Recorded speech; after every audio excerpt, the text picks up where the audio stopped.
Hey guys, and welcome back to day 2 of e-learning. I know it's so much fun. Um, but it's snowing outside, and that is great. I just got back out or I got back in for being out in the snow. Um, we took Leo outside to see if he liked it, and he did not. He was not a fan of the snow. But that's besides the point. I hope you guys are being safe and aren't making donuts in the parking lot and doing things that are dangerous. Remember safety over everything else. But have fun because I will be definitely playing in the snow tomorrow. Um, and I hope you guys do too. Now, today we're going to talk about early developments of representative governments. Yesterday, or whenever you watch the video, we talked about colonial life, what each of the 13 colonies were like, some of the conflicts that they might have come across, how the colonies were set up, that kind of information. And today we're going to go into the governmental aspect of that rather than like the social conflicts and whatnot. So buckle in. It's going to be a bumpy ride. There's going to be a lot of different concepts that you're going to need to know in this PowerPoint. So I would probably rewatch this video a couple times, especially to study. Yeah, let's get started. So, I don't know if I've talked about this concept yet, or if Mr. Sampson has talked about this concept yet, but I thought that I would kind of bring it up now, just in case. We're going to talk about it a little bit more later, but that's besides the point. So, solitary neglect. This is going to be something that you do need to know, because it's going to be leading to the American Revolution. But basically, solitary neglect is going to be ignoring a rule for a certain amount of time. So, like, kind of think of it as, like, this way. How many, well, I guess this is kind of weird asking from, I can't really see you guys raise your hands or anything, so let me rephrase this a different way. So let's say that your parents left you home for the weekend, which I'm sure most of them have done at some point.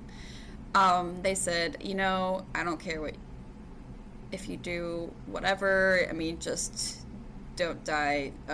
So you're gonna self-govern, do what you need to do, it is whatever. Your parents give you complete freedom.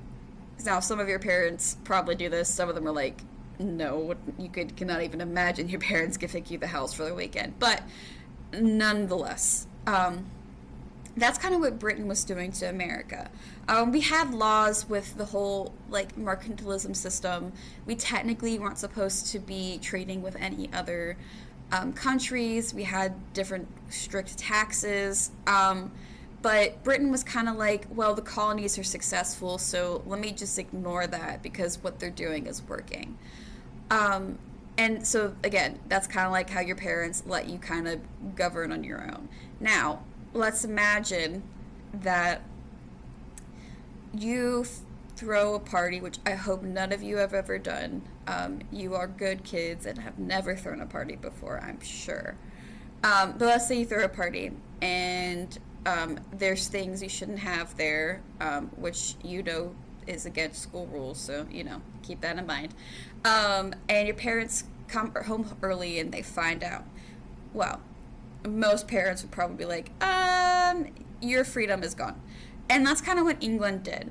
They took away the freedom from the Americas to kind of make decisions on their own and to trade with whoever they want. And this is going to be because of the French and Indian War, which we're going to talk about later.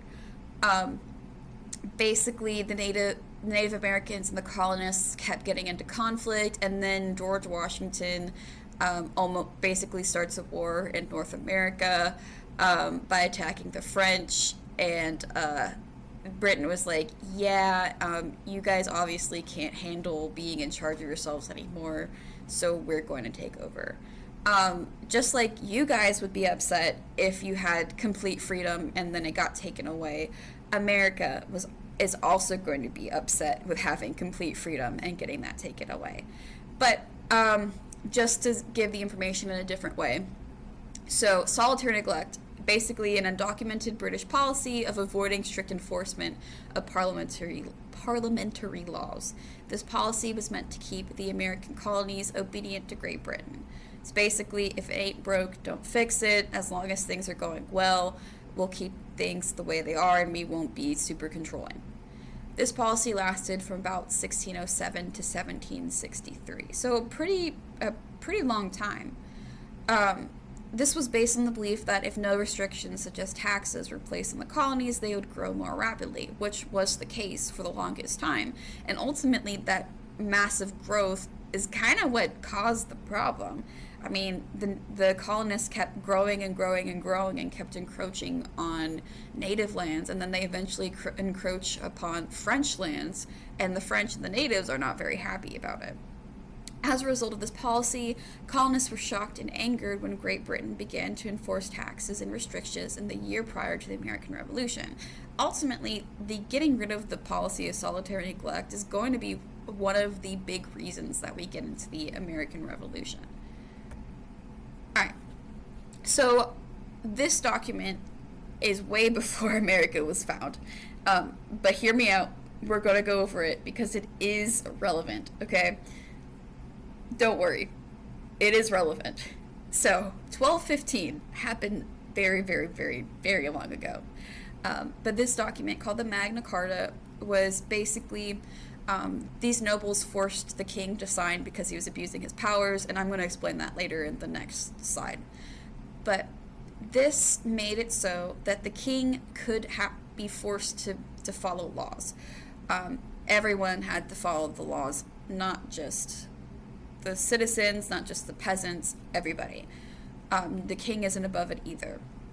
And this is kind of in opposition to something that was going around in Europe at the time called absolutism, and the first wave of the new monarchs. Basically, kings were trying to consolidate or strengthen their power and become stronger kingdoms, and the nobles were not liking this. King John kind of went further and it started to abuse his power, which is why they kind of signed him and rebelled and forced him to sign this document called Magna Carta. Now, rule of law is that the law is above everyone and it applies to everyone. Rule of law is important. It is going to be a concept that is going to carry over to the colonies and to the Americas. While it may seem like in America there are people above the law, technically no one is above the law, not even the president. We could have a class discussion about that later, whether you think that's true or not, but as of right now, technically the president is also subject to laws in the United States. Then you have due process of a law. Basically, this afforded certain legal rights to people that were accused of a crime. Before this, a lot of kings would just kind of throw people in prison for like whatever. They could, I don't know, steal bread and then be in prison for life. Kind of the plot of Les Mis, but you know. Anyway, so due process kind of made it so, you know, you kind of have to go through this system in order to accuse someone as a crime. So, like, for example, you have to have evidence that they did the crime. Then you have to go to court to get them accused of committing the crime. And then they have to go, and once they're guilty, they go to prison, that kind of stuff. So, Magna Carta, main things, rule of law, due process. Basically, Magna Carta proclaims certain rights and sets certain legal procedures and creates due process of legal rights. All right. So, why was this whole thing a thing to begin with? So, basically, King John signs Magna Carta, and then basically disbands Parliament and then doesn't follow Magna Carta, and we continue on until we get to around the 1400s-ish. Sorry if you heard my cats, they're meowing in the background. They don't like the snow. but 1400s ish. I'm not an exact date on that. We can talk about that later. But James the First, he believes he has divine right. He's kind of this absolute ruler. He thinks that he is essentially God on earth. God has appointed him to be the ruler. Everybody else has to listen to him, and what he says goes. He was very, very much like on top of things. He was like, I am the stuff. I am the goat. Got it? Yeah. So he believed in a divine right. He was very absolute. England was like, we kind of don't like that, but you're the king, so whatever. Then Charles the First becomes king after James the First dies. And Charles the First was broke. He didn't have any money. He was like, I want to do things, start wars, conquer lands, get more money, that kind of stuff. And so he basically has Parliament meet again and says, hey, I need money, give me money.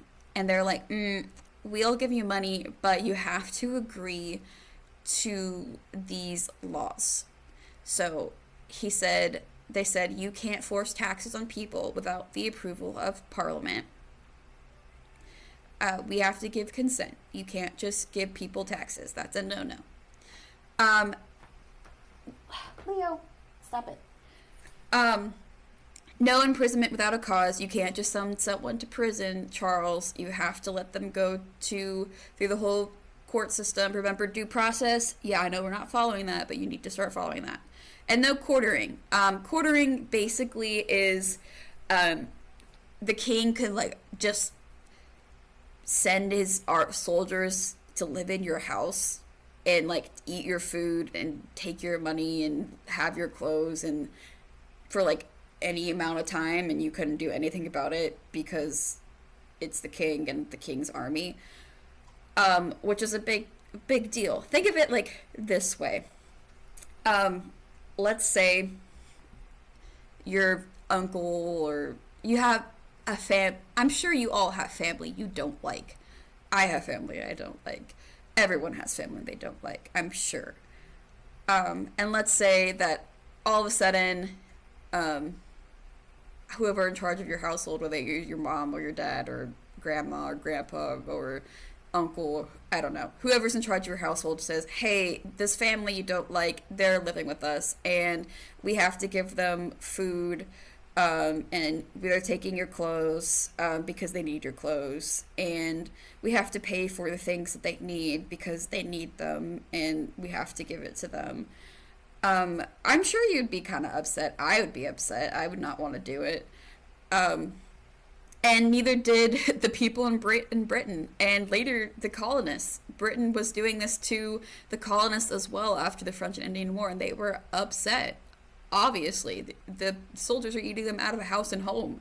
I would be upset too. And these laws are going to be called the Petition of Rights. Charles I, he gets the money, and then he's like, I don't have to follow these laws. I'm going to disband you, Parliament. What are you going to do about it?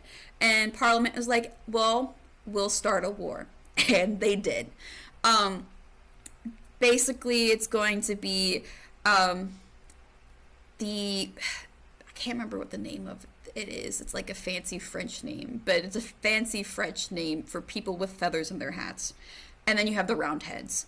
And basically these Frenchy fancy French named hat people, they're going to be people who are loyal to the king. And then you have the Roundheads, which are going to be people loyal to Protestants. And the reason why they're called Roundheads is they have round helmets. So these two different sides are named after head wear. I know it's stupid, but it's the way history is. So these Roundheads, they end up winning under the rule of Oliver Cromwell. And when Cromwell takes control, he's like, Charles, so sorry, but your head is gone. We're killing you. Goodbye. And they decapitate him. And then they put his head, I believe it was the Tower of London. It was either in the Tower of London or it was on top of a church. I can't remember. But his head's on display for a long time. Um, I think they found his head somewhere, like in someone's attic. You would be surprised, but a lot of British kings and important people have had their heads found in weird places like attics and stuff. Um, Europeans are strange. A lot of them have the families have been around for a very long time and at historical events, and they have keepsakes like the head of the king. Um, I would show you a picture of it. Actually, hold on. I think I can show you a picture of it.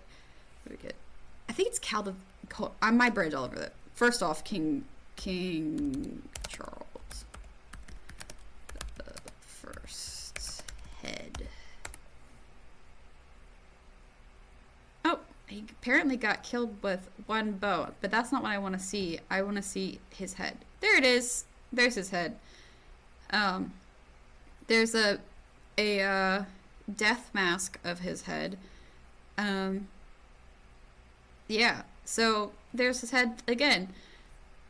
Let me also make sure I'm telling you right. Where was his head put?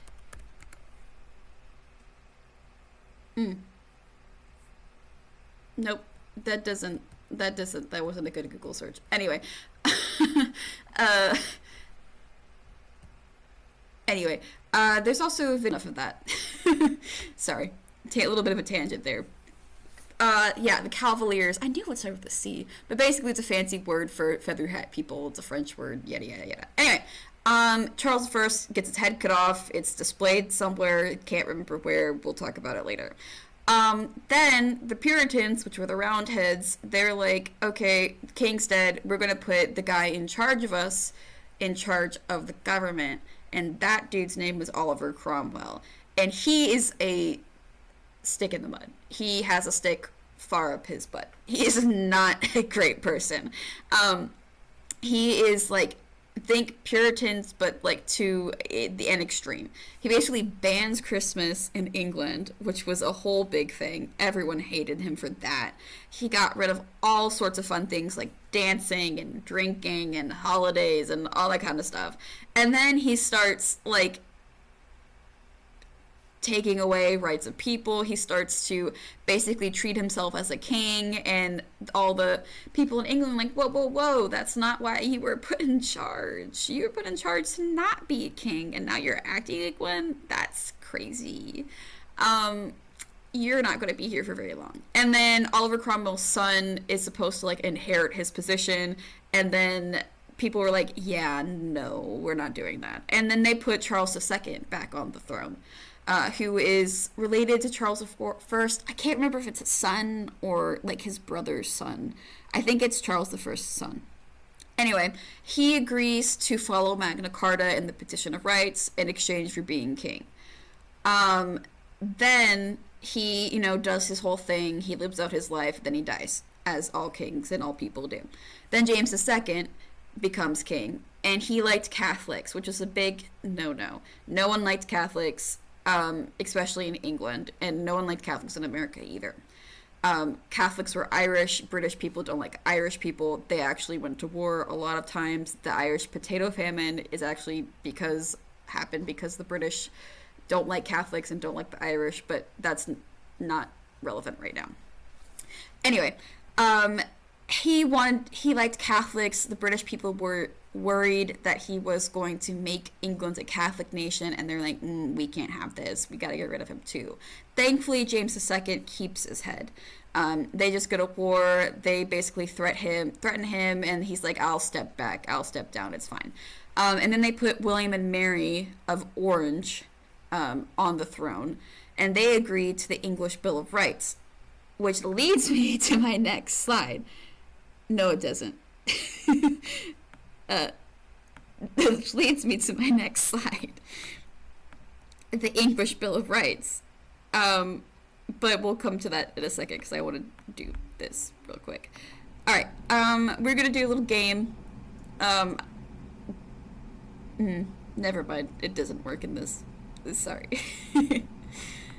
Alright, English Bill of Rights. So this was in 1689. Basically, Parliament makes this Bill of Rights, and it states that certain rights of citizens are given to the people. It is theirs. They have it. It belongs to them. There's nothing you could do about it. It is their rights. And the king has to protect these rights. It is his obligation. And these are some of the rights. Freedom to petition the monarch. Basically, if the monarch is doing something they're not supposed to be doing, you could petition the monarch and say, hey, change. Freedom from a standing army during a time of peace. Basically, you can't have an army stationed in cities and towns and everywhere if we're not in a town of war.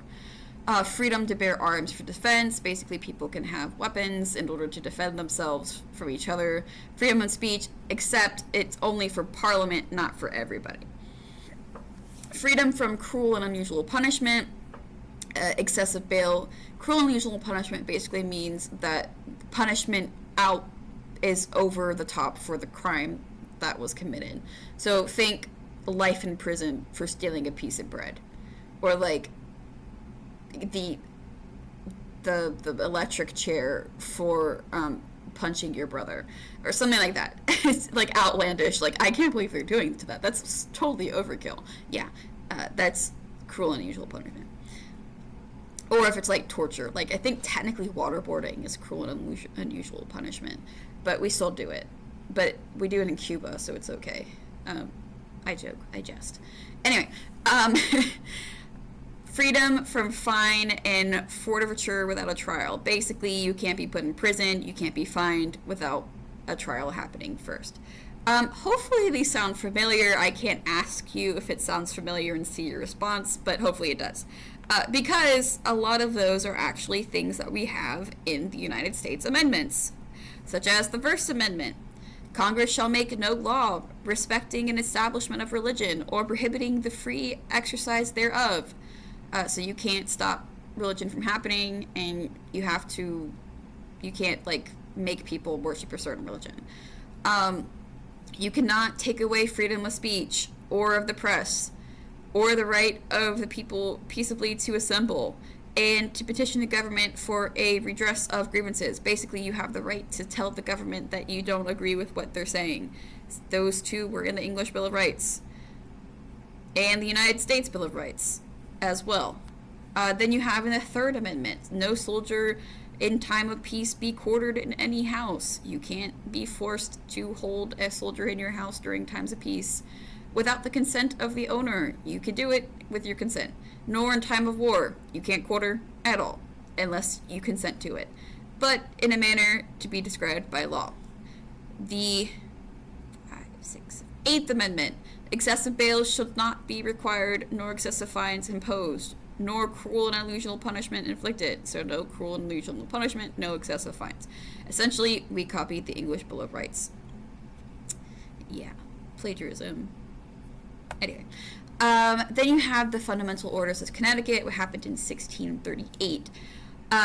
This is going to be kind of the foundation for popular sovereignty, and I will explain. So, quoted from the Fundamental Orders of Connecticut, you have the foundation of authority is laid in the free consent of the people. This is known as popular sovereignty. Basically, the government is only in charge because the people give consent to the government being in charge. So, it is up to you. You are giving the power to the government to be the government. So ultimately, you, the people, have the power. And we'll explain, like, power to the people. I had to say it. I'm sorry. But I'll explain this later once we get more into like the Constitution and what exactly popular sovereignty is. And especially when we get to like the Kansas-Nebraska Act and Bleeding Kansas right before the Civil War, popular sovereignty is going to be a concept that you're going to have to know.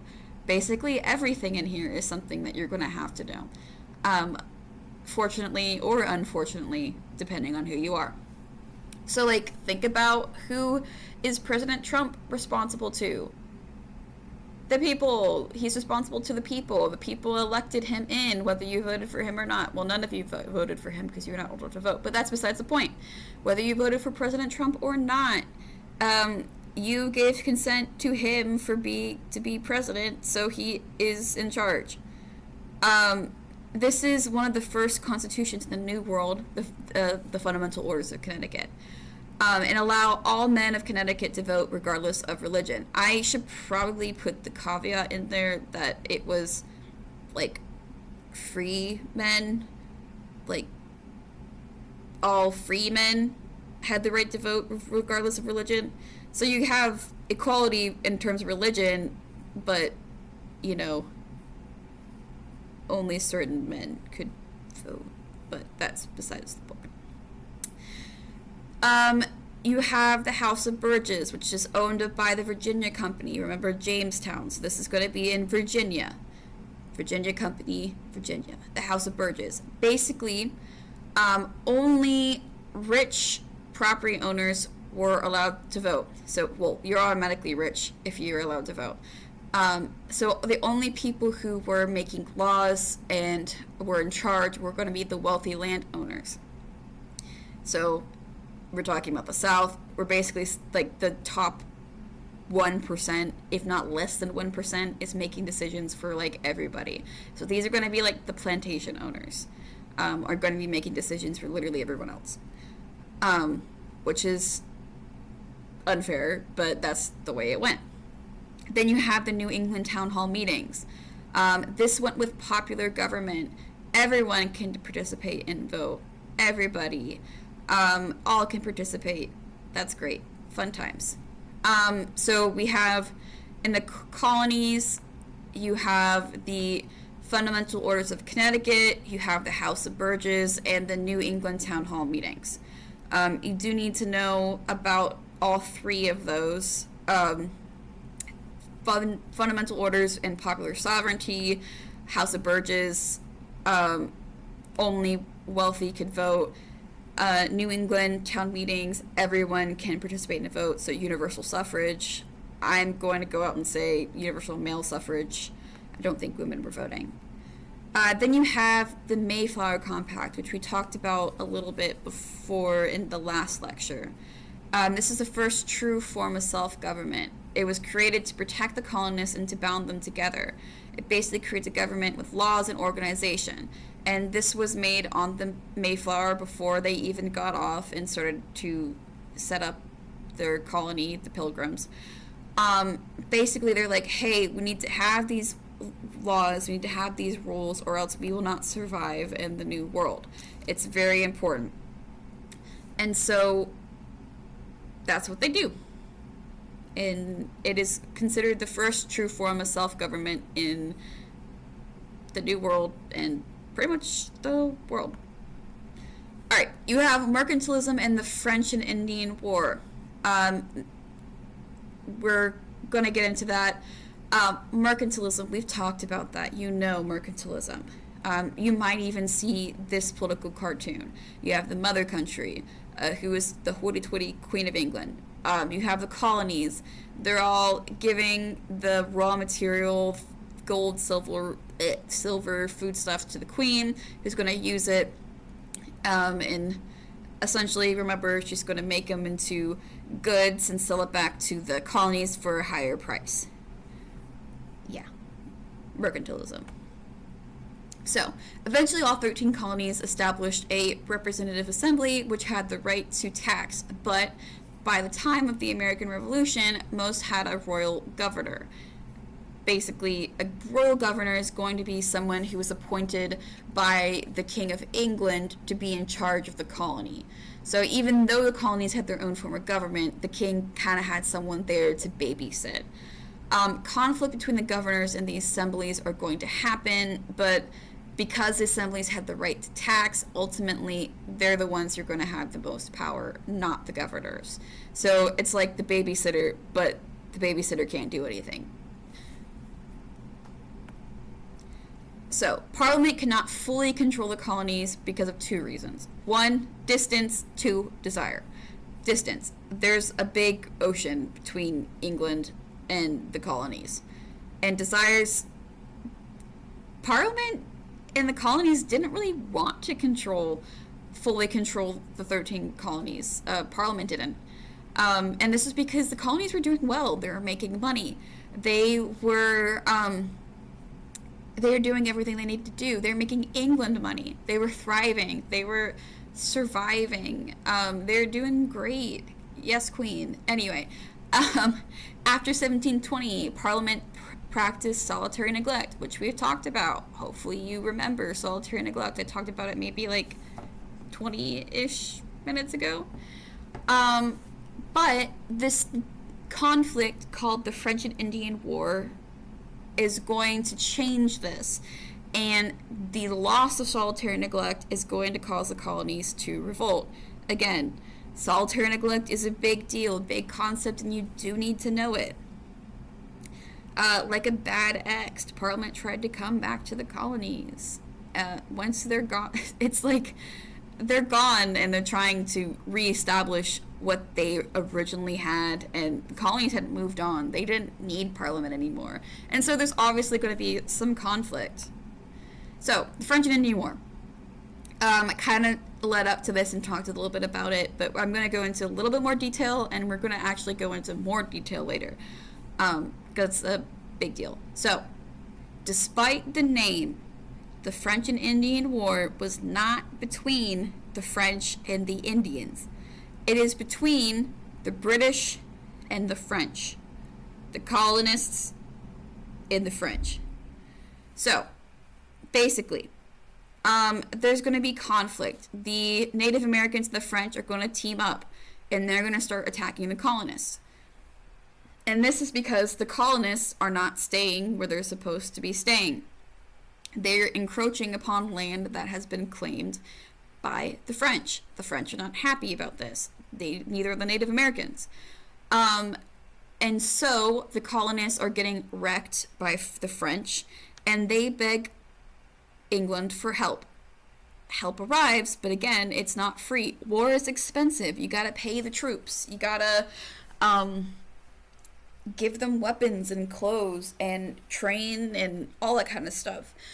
So war ain't cheap. Not to mention, you have to ship your entire army from England over to America, and that's going to take a long time. You got to pay for ships, you got to pay for the food, for the sailors, and all that kind of stuff. So what the Parliament does in order to pay for the French and Indian War / the 7-Year War in Europe, they're going to raise taxes on the colonists to pay for the war. I'm going to be honest with y'all. It didn't raise taxes by a lot, but the colonists were more upset about it for the principle of it, the fact that they didn't have to pay taxes to England before, but they're kind of doubling up on taxes. They had to pay taxes to the colony and then also England, so that wasn't fair. Anyway, this change in policy occurred because of the cost of the French and Indian War, and which is going to be the excuse Parliament needed to tax them. America said, no, we don't want to pay this tax, and Parliament's like, but you do have to, and they're like, no, we really don't. We weren't in the assembly to make the tax, so we really don't have the right to. No taxation without representation and all that kind of stuff. And so this conflict is going to eventually lead to the American Revolution and all these different acts. I can't say that word without breaking it up. Like tax acts. But anyway, that's it. That's all I have for you. Yeah. Hopefully that was relatively fast and not as painful as it could be. Again, please rewatch these slideshows if you need to. The information is good, and it is going to be a good review for you later on, especially as we continue on into the year. These are going to be a good resource for you, and I know it's probably sucks listening to my voice for such a long time and on your own time. I know, I get it. I wouldn't want to either. But, you have these free resources to you, might as well utilize them. But anyway, I love you all dearly. Make wise decisions. Remember to do the assignment that goes with this video. Yeah, don't die. Don't get into bad accidents. Don't die. Anyway, I will see you hopefully later this week, maybe next week. I don't know. We'll see. But yeah. Oh, whoops. Okay, bye.